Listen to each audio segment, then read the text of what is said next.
আসসালামু আলাইকুম রহমতুল্লাহ বরকাতুহু। আলহামদুলিল্লাহ রাব্বিল আলামিন ওয়াসসালাতু ওয়াসসালামু আলা নবিয়িনা মুহাম্মদ ওয়া আলিহি ওয়া আসহাবিহি আজমাইন, আম্মা বাদ। সুপ্রিয় দর্শক শ্রোতা ভাই বোনেরা, আজকের পৃথিবীর সবচাইতে আলোচিত এবং ঘটনাবহুল ভূখণ্ডসমূহের অন্যতম হলো সিরিয়া। একজন মুসলমানের কাছে মক্কা এবং মদিনার পরে তৃতীয় সবচেয়ে গুরুত্বপূর্ণ এবং পবিত্রতম ভূখণ্ড হলো সিরিয়া। কারণ রাসূল করিম সাল্লাল্লাহু আলাইহি ওয়াসাল্লামের বহু তাৎপর্যপূর্ণ ভবিষ্যৎবাণী রয়েছে সিরিয়াকে কেন্দ্র করে। আজকের সিরিয়ার প্রাচীন এবং ঐতিহাসিক নাম ছিল শাম। এই শামকে কেন্দ্র করে যতগুলো বর্ণনা হাদিসের কিতাবসমূহে পাওয়া যায়, সেই শামের সীমানা অবশ্য আজকের সিরিয়া থেকে বেশ খানিকটা বিস্তৃত এবং বড় ছিল। সিরিয়া, জর্ডান, ফিলিস্তিন এবং লেবানন, এই দেশগুলো মিলে ছিল তখনকার শাম। অবশ্য তখনকার শামের সবচেয়ে প্রধান এবং বড় অংশ যেহেতু আজকের সিরিয়ায়, সেজন্য সিরিয়াকেই সাধারণত শাম বলা হয়। শাম বা সিরিয়ার প্রধান এবং অন্যতম বৈশিষ্ট্য হলো যুগে যুগে আল্লাহ সুবহানাহু ওয়া তাআলার পক্ষ থেকে বিভিন্ন নবী রাসূল যে সারা পৃথিবীতে এসেছেন, তাদের সবচেয়ে বড় অংশ এবং সবচেয়ে বেশি সংখ্যক নবী রাসূল এসেছেন এই শাম বা সিরিয়া। শাম বা সিরিয়া এটাই কিয়ামতের ময়দান হবে। কিয়ামতের দিন লোকেরা এখানেই সমবেত হতে থাকবে। এর বাইরেও শাম বা সিরিয়া প্রসঙ্গে রাসূল করিম সাল্লাল্লাহু আলাইহি ওয়াসাল্লামের আরো অনেক গুরুত্বপূর্ণ মন্তব্য এবং বক্তব্য রয়েছে। সামান্য কয়েকটি বক্তব্য আজ আপনাদের সম্মুখে আমরা পেশ করতে চাই।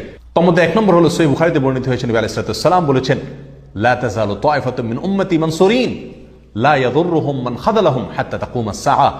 অর্থাৎ আমার উম্মতের মধ্যে একটা বিশেষ শ্রেণী, বিশেষ কিছু লোক থাকবে, একটা দল থাকবে যারা সত্যের পক্ষে লড়াই করতে থাকবে, আল্লাহর সাহায্য তাদের সঙ্গে থাকবে এবং তারা এই সত্যের পক্ষের লড়াইকে অব্যাহত রাখবে কিয়ামত কায়েম হওয়া পর্যন্ত। তাদেরকে যারা পর্যদস্ত করতে চায়, অপমান করতে চায়, ক্ষতি করতে চায়, তাদের কেউই তাদের কোনো ক্ষতি করতে পারবে না। এই হাদিসে নবী আলাইহিস সালাম যে দলটির কথা বলেছেন, যারা সাহায্য প্রাপ্ত হবেন আল্লাহর পক্ষ থেকে এবং যারা অটল অবিচল থাকবেন সত্যের উপরে কিয়ামত পর্যন্ত, যাদেরকে কেউ অপদস্থ করতে পারবে না, সেই দলটি কারা এবং তাদের অবস্থান কোথায় হবে, এই প্রসঙ্গে সহিহ বুখারীতে নবী আলাইহিস সালামের একাধিক সাহাবায়ে কেরামের মন্তব্য রয়েছে, যারা বলেছেন যে এখানে যে দলটির কথা বলা হয়েছে তারা হলেন সিরিয়ায় অবস্থানকারী হবেন এবং এটা হবে কিয়ামতের ঠিক আগ মুহূর্তে। তাবরানীর এক বর্ণনা, নবী আলাইহিস সালাম নিজেও বলেছেন আল্লাহ সাহায্যপ্রাপ্ত সেই দলটি থাকবে সিরিয়ায় বা শামে। সিরিয়া প্রসঙ্গে দ্বিতীয় হাদিসটি বর্ণিত হয়েছে সহিহ বুখারীতে। বিখ্যাত সাহাবী আব্দুল্লাহ ইবনে ওমর রাদিয়াল্লাহু তাআলা আনহু বলেছেন, রাসূল করিম সাল্লাল্লাহু আলাইহি ওয়াসাল্লাম ইরশাদ করেছেন, আল্লাহুম্মা বারিক লানা ফি শামিনা ওয়া ফি ইয়ামানিনা। অর্থাৎ আল্লাহ আমাদের সিরিয়ায়, আমাদের ইয়ামানে আপনি বরকত দান করুন। এই কথা বলার পরে উপস্থিত লোকেরা বলল, ইয়া রাসূলুল্লাহ ওয়া ফি নাজদিনা, আমাদের নজদেও আল্লাহ বরকত দান করুন, সেই দোয়া করুন আপনি। নবী আলাইহিস সালাম তাদের কথায় কর্ণপাত না করে আবারও বললেন, আল্লাহুম্মা বারিক লানা ফি শামিনা ওয়া ফি ইয়ামানিনা। লোকেরা আবারও বললেন, ওয়া ফি নাজদিনা, আমাদের নজদেও। নবী আলাইহিস সালাম তখনও একই কথার পুনরাবৃত্তি করলেন এবং পরিশেষে বললেন, নাজদ সেই জায়গায় তো ফিতনা ফাসাদ হবে, সেখানে তো হত্যা, মারামারি, খুনাখুনি হবে, সেখানে তো ভূমিকম্প দেখা দিবে এবং সেখান থেকে তো শয়তানের শিং উত্থিত হবে, সেখান থেকে তো শয়তানের শিংয়ের আবির্ভাব ঘটবে, বের হবে। এখানে নাজদ বলতে কোন এলাকাকে বোঝানো হয়েছে, এই প্রসঙ্গে মুহাদ্দিসিনে কেরামের বেশিরভাগের মন্তব্য হলো নাজদ বলতে ইরাককে বোঝানো হয়েছে। নাজদ বলা হয় উঁচু অঞ্চলকে, আরবের বিভিন্ন অঞ্চলকে নাজদ বলা হয়। হেজাজ এটাকেও নাজদ বলা হয়, যেটা সৌদি আরবের ভিতরে, আর ইরাককেও নাজদ বলা হয়। সহিহ বুখারীর বিশ্ববিখ্যাত ব্যাখ্যাতা আল্লামা কিরমানী রাহিমাহুল্লাহ এবং আল্লামা খাত্তাবী রাহিমাহুল্লাহ এবং আল্লামা ইবনে আব্দুল বার রাহিমাহুল্লাহ সহ অনেক বড় বড় মুহাদ্দিসিনে কেরাম এবং হাদিসবিদগণ মন্তব্য করেছেন যে হাদিসের শেষ অংশে নবী আলাইহিস সালাম যে নজদ প্রসঙ্গে মন্তব্য করেছেন, সেখানে নজদ বলতে ইরাককে বোঝানো হয়েছে। হাদিসের সবচেয়ে বড় সমাহার কানজুল উম্মালে আবু নাঈমে বর্ণিত নবী আলাইহিস সালামের এক হাদিসে পরিষ্কারভাবে নবী আলাইহিস সালাম নিজেই বলে দিয়েছেন এখানে নজদ বলতে ইরাককে বোঝানো হয়েছে। যাই হোক, এই হাদিস থেকে আমরা বুঝতে পারলাম বরকত নবী আলাইহিস সালাম চেয়েছেন আল্লাহর কাছ থেকে এই শাম বা সিরিয়ার জন্য। তাহলে এই শাম বা সিরিয়া এটা গুরুত্বপূর্ণ একটি জায়গা এবং নবী সাল্লাল্লাহু আলাইহি ওয়াসাল্লামের কাছে খুবই প্রিয়, আল্লাহর কাছে খুবই তাৎপর্যপূর্ণ একটি ভূখণ্ড। তৃতীয়ত যে হাদিসটি আমরা এই প্রসঙ্গে পেশ করতে চাই, সেটি বর্ণিত হয়েছে সুনানে আবু দাউদে এবং মুসনাদে আহমদে। নবী আলাইহিস সালাম থেকে বর্ণনা করেছেন আব্দুল্লাহ ইবনে হাওয়ালা রাদিয়াল্লাহু তাআলা আনহু, তিনি বলেন যে রাসূল করিম সাল্লাল্লাহু আলাইহি ওয়াসাল্লাম আমাকে বলেছেন, দেখো যখন তুমি দেখবে যে খেলাফত পবিত্র ভূমিতে অবতরণ করেছে, নেমেছে, এসেছে, প্রতিষ্ঠিত হয়েছে, তখন তুমি ধরে নিবে যে কিয়ামত খুবই সন্নিকটে এসে গেছে। এই হাদিসে নবী আলাইহিস সালাম পবিত্র ভূমিতে যে খেলাফত অবতরণ করলে কিয়ামত নিকটবর্তী এটা বোঝা যাবে বলেছেন।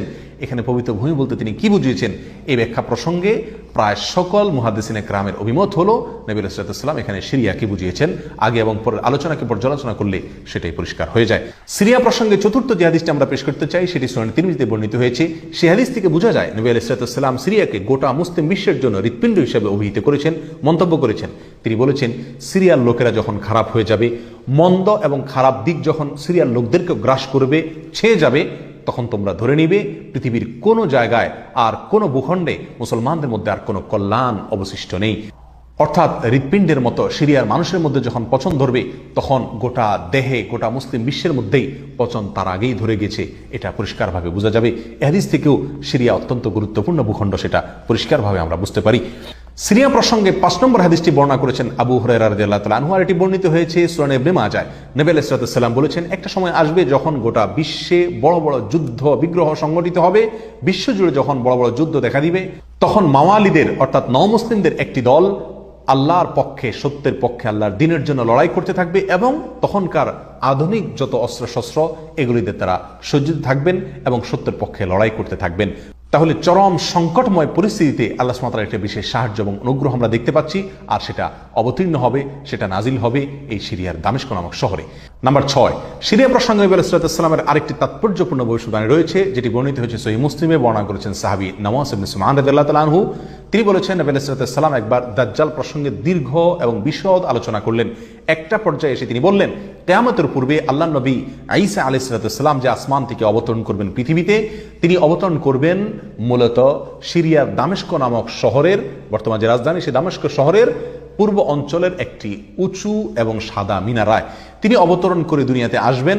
এসে সারা পৃথিবী জুড়ে তাণ্ডব চালানো দাজ্জালের বিরুদ্ধে তিনি লড়াই করবেন এবং সিরিয়ার এই লুদ নামক জায়গায় তিনি দাজ্জালকে হত্যা করবেন। একজন মুসলমানের কাছে যে সিরিয়ার ভূখণ্ডটি অত্যন্ত তাৎপর্যপূর্ণ তা পরিষ্কারভাবে হাদিসের মাধ্যমে ফুটে ওঠে।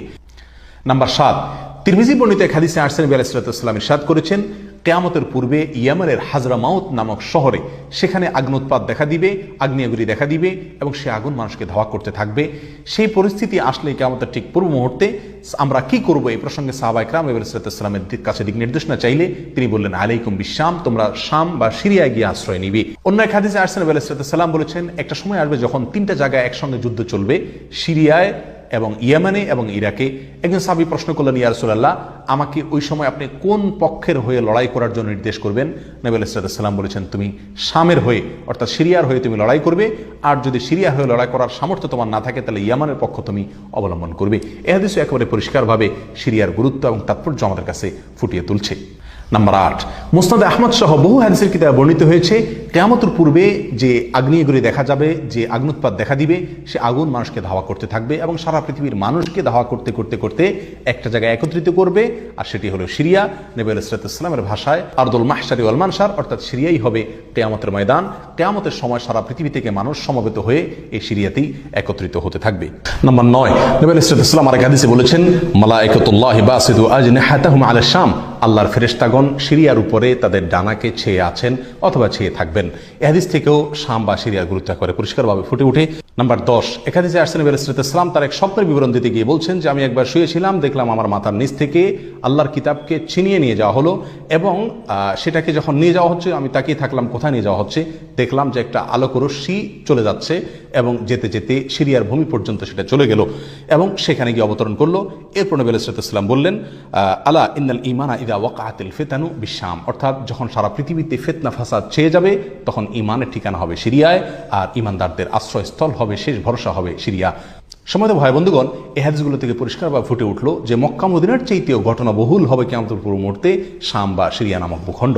আর সেই শাম এবং সিরিয়াতে আজকে জুলুমের স্টিম রোলার চলছে।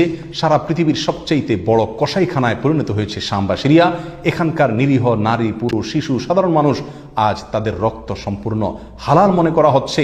ত্রিমুখী বা চতুর্মুখী লড়াইয়ে আজ সেখানকার মানুষ বলির পাঁঠা হয়ে গেছে। সারা পৃথিবীর সবচেয়ে বড় কসাইখানায় পরিণত হয়েছে।